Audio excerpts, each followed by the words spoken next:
Welcome to Vidya blog. आखिर रामायण की वह चौपाई जिसमें हृदय निकल के हाथ को आ जाता है। इतना ये हो जाता है सुनने के बाद ये चौपाई, जब राम जी कैकेयी से पूछते हैं कि माता, मुझे पिताजी के दुख का कारण तो बताओ।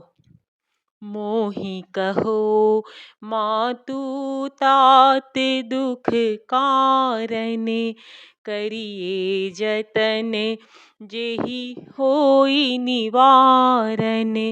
सुनहु राम सबु कारण एहु, राजहि तुम पर बहुत स्नेहु। हे माता, मुझे पिताजी के दुख का कारण कहिए, ताकि जिससे उसका निवारण हो सके, दूर हो सके, वो यत्न किया जाए। कैकेयी ने कहा, हे राम सुनो, सारा कारण यही है कि राजा का तुम पर बहुत स्नेह है।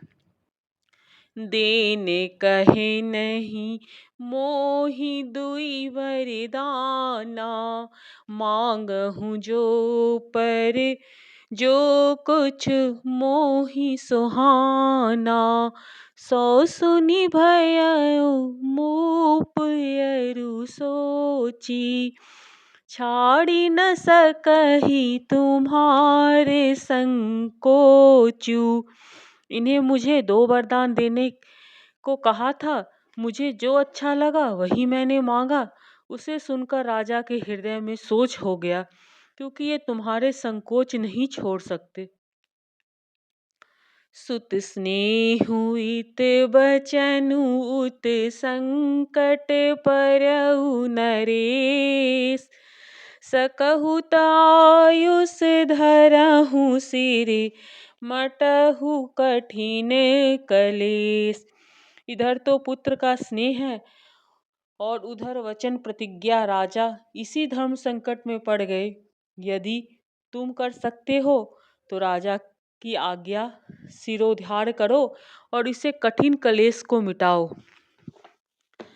निर्धक बैठी कहि कटु बानी, सुनत कठिनता अति अकुलानी। जीव कमाने वचन सरे नाना, मनहु महीप मृदुलछ समाना। कैकेयी बेधड़क बैठी ऐसी कड़वी वाणी कह रही है, जिसे सुनकर स्वयं कठोरता भी अत्यंत व्याकुल हो उठी। जीव धनुष है, वचन बहुत से तीर है, और मानो राजा ही कोमल निशान के समान है। जनु कठोर पनु धरे शरीरु, सिखहि धनुष विद्यावर वीरु। सब प्रसंगु रघुपति सुनाई, बैठी मनहु तनु धीर निठुराई। इस सारे साज समान के सामने के साथ मानो स्वयं कठोरपन श्रेष्ठ वीर का शरीर धारण करके धनुष विद्या सीख रहा है। श्री रघुनाथ जी को सब हाल सुनाकर वह ऐसी बैठी मानो निष्ठुरता ही शरीर धारण किए हुए है। मन मुस्काई भानुकुल भानु, रामु सहज आनंद निधानु। बोले वचन विगत सब दूषण, मृदु मंजुल जन बाग विभूषण। सूर्यकल के शूर स्वाभाविक हो, आनंद निधान श्री रामचंद्र जी मन में मुस्कुराकर सब दूषणों से रहित ऐसे कोमल और सुंदर वचन बोले, जो मानो की वाणी की भूषण ही थी। सुनु जननी सोई सुत बड़े भागी, जो पितु मातु वचन अनुरागी। तनय मात पितु तोष निहारा, दुर्लभ जननी सकल संसारा। हे माता सुनो, वही पुत्र बड़भागी है जो पिता माता के वचन को अनुरागी पालन करने वाला है। आज्ञा पालन करने द्वारा माता पिता को संतुष्ट करने वाला पुत्र है जननी, सारे संसार में दुर्लभ है। मुनिगण मिलनु बिसेहि बन सबहि, भांति हित मोर तेहि मह प्रीतु आयुषु बहुरी, समत जननी तोर। वन में विशेष रूप से मुनियों का मिलाप होगा, जिससे मेरा सभी प्रकार से कल्याण है। उसे भी फिर पिताजी आज्ञा और है। जननी तुम्हारी सम्मति है। भरतु प्राण प्रिय पावहि राजू, विधि सब विधि मोहि सन्मुख आजू। जो न जाऊ बन ऐसहु काजा, प्रथम गनई मोहि मूढ़ समाजा। और प्राण प्रिय भरत राज पावेंगे। इन सभी बात को देखकर यह प्रतीत होता है कि आज विधाता सब प्रकार से मुझे सम्मुख है, मेरे अनुकूल है। यदि ऐसे काम के लिए भी मैं वन को न जाऊं, तो मूर्खों के समाज में सबसे पहले मेरी गिनती करनी चाहिए। सेवहि अड़ऊ कल पतरु त्यागी, परिहरि अमृत लेहि वृषु मागी।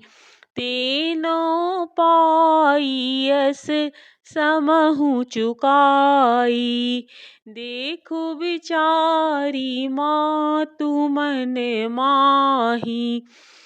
जो कल्प वृक्ष को छोड़कर रेड़ की सेवा करता है और अमृत त्याग कर विष मांग लेते हैं, हे माता तुम मन में विचार कर देखो, वे महामूर्ख भी ऐसा मौका पाकर कभी न चूकेंगे।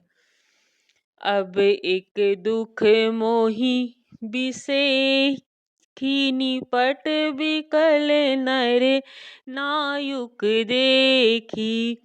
थोरही बात पितहि दुख भारी, होत प्रीति न मोहि महतारी। हे माता, मुझे एक ही दुख विशेष रूप से हो रहा है, वह महाराज को अत्यंत व्याकुल देखकर। इस थोड़ी सी बात के लिए पिताजी को इतना भारी दुख हो, हे माता मुझे इस बात पर विश्वास नहीं होता। राउ धीर गुण उदड़िय उघाड़ू, भा मोहिते कछु बड़े अपराधु। जाते मोहिना कहत कुछ राऊ, मोरी शपथ तो ही कहूँ सती भाऊ। क्योंकि महाराज तो बड़े ही धीर और गुणों के अथाह समुद्र है। अवश्य ही मुझे कोई बड़ा अपराध हो गया है, जिसके कारण महाराज मुझे कुछ नहीं कहते। तुम्हें मेरी सौगंध है माता, तुम सब सच सच कहो। सहज सरल रघुबर बचन, कुमति कुटिल करि जान। चलहि जोक जल बर गति, यद्यपि सलीलु समान। रघुकुल में श्रेष्ठ श्री रामचंद्र जी के स्वभाव हो और सीधे वचनों की दुर्बुद्धि के कई टेढ़ा ही करके जान रही है। जैसे यद्यपि जल सामन समान ही होता है, परंतु जो के उसमें टेढ़ी चाल से ही चलती है। रहसी रानी राम रुख पाई, बोली कपट सनेहु जनाई। शपथ तुम्हारे भरत के आना, हेतु न दूसर मैं कुछ जाना। रानी केकई श्री रामचंद्र जी को रुख पाकर हर्षित हो गई और कपट पुरुष स्नेह दिखाकर बोली, तुम्हारी शपथ और भरत की सौगंध है, मुझे राजा के दुख का दूसरा कुछ भी कारण विदित नहीं है। तुम अपना